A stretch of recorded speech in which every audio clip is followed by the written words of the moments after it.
So where are we now? Where we are going to design the ideal sources, and what we are basically going to do here, we are going to transfer from one tool to another. We are going from SlideCap to LT-SPICE because we need a numeric simulator to tell us about the weak nonlinearity. So that is the reason of this step. So because otherwise we would just stay in SlideCap and continue with the design of the weak nonlinearity before we were going to discuss the biasing, because basically what we are doing here is making the biasing scheme with 4 sources per transistor a little bit more simple. That's all we do. So there are no changes.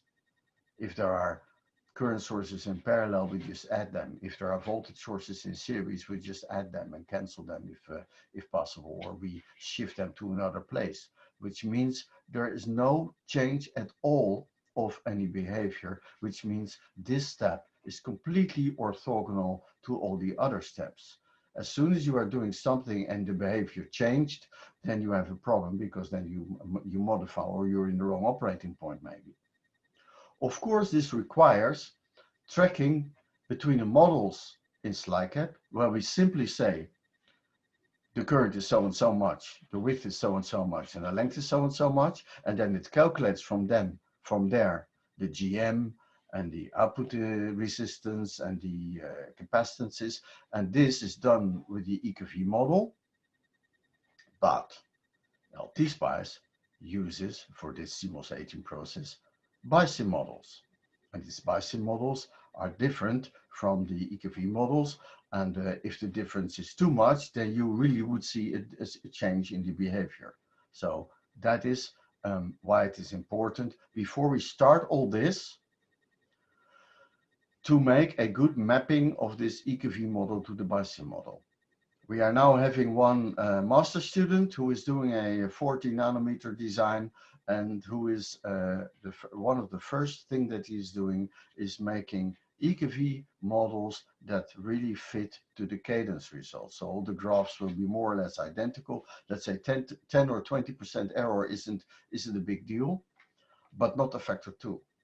So let's say that you are really, if you are going from this small signal thing that we did all the way, all this SlideCap stuff is small signal, and we are going to what we call large signal behavior or nonlinear behavior, then we are not making a big mistake there. So the biasing concept. Well, how does it work? Well, we connect the circuit to the power supply. That is what we have discussed last time. We redirect bias current sources over the power supply. We minimize the number of floating voltage sources, because we know that it will be difficult to make them, and they will have, at both terminals, they will have a parasitic capacitance to the substrate. So it is probably difficult to make a nice floating voltage source. In the design, we will show you that we need a few, so it's interesting how we are going to make that. And if the design is not, let's say we are designing with 4 sources which are specifically for one temperature and one device, but if we have another device, there's always some tolerances, or if the temperature changes or there is aging, there will be another operating point. So we need to adjust the input voltage and current source of the device, and we can do this by means of error reduction techniques. So to improve the biasing stability, as we call that. So for the active antenna, it means we have a 1.8 volt supply.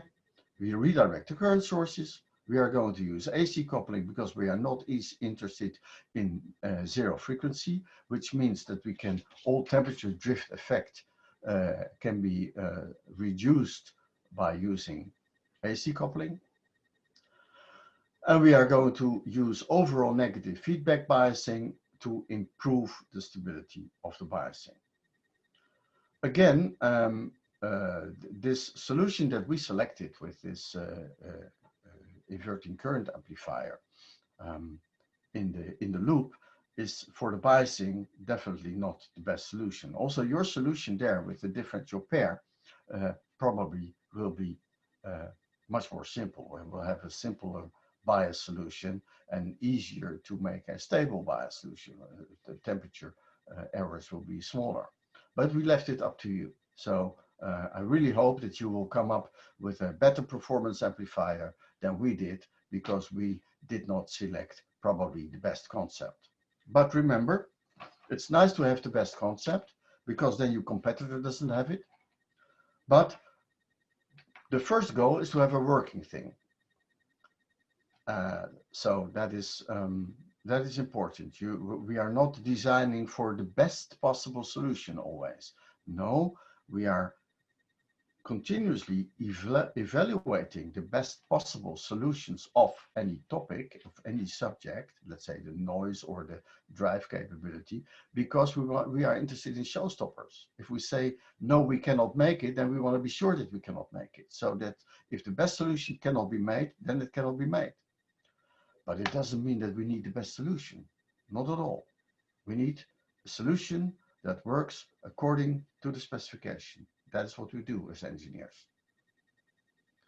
So the biasing concept. Here we see the biasing concept that was our last presentation from the course before the winter stop. So we have the input stage, M5, M3 and M4, the inverting current amplifier, inverting current follower, the sum of all the bias sources needed together in I1 for this first stage. We simplified already the biasing of the output stage, because all the currents are gone, because they more or less cancel, and we need to have two voltage sources, and we made one control voltage source, which is not necessarily because it's just a DC thing to have the input at the midpoint. But of course this is not necessary at all. One voltage source there that sets the quiescent current in the output stage is what we are looking for. Because the VGS of M5 is definitely not halfway of the power supply, we need to correct something, and here it is done. It is the remaining source of all the shifting of the voltage sources that is really needed. So here's a floating voltage source V1, and basically also E1 and V4 together constitute a floating voltage source, for which we have at this point not yet a solution. So we will go to implementation level and see what we can do later on to adjust them. If you use a differential pair, well, I can tell you V1 will be gone, because you can bias the input stage a little bit smarter than in this way. The current, by the way, this current mirror will produce noise. So okay, I have to make it give it a much lower GM than the M5, but also this current source, if I'm going to implement it later, will generate noise.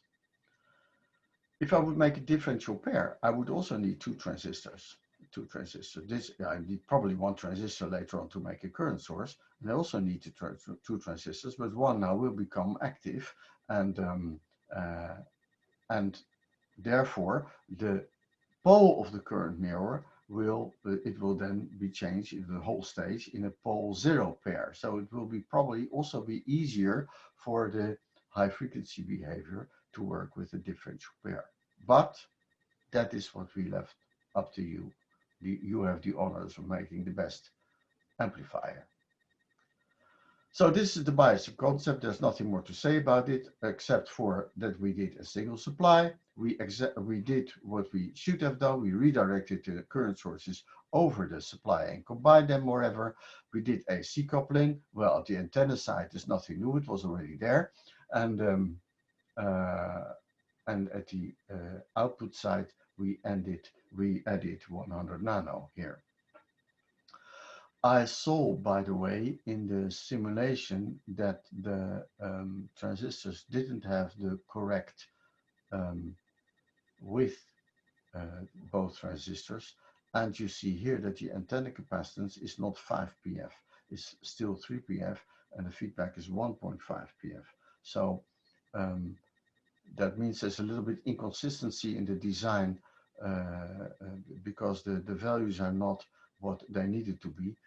I corrected it for the last step of the design, but at the end, it is just about values. It's nothing to do with the method that we are trying to teach you here. And if you want, you can correct it all yourself. And we will do it, of course, for the next round that we have of this course.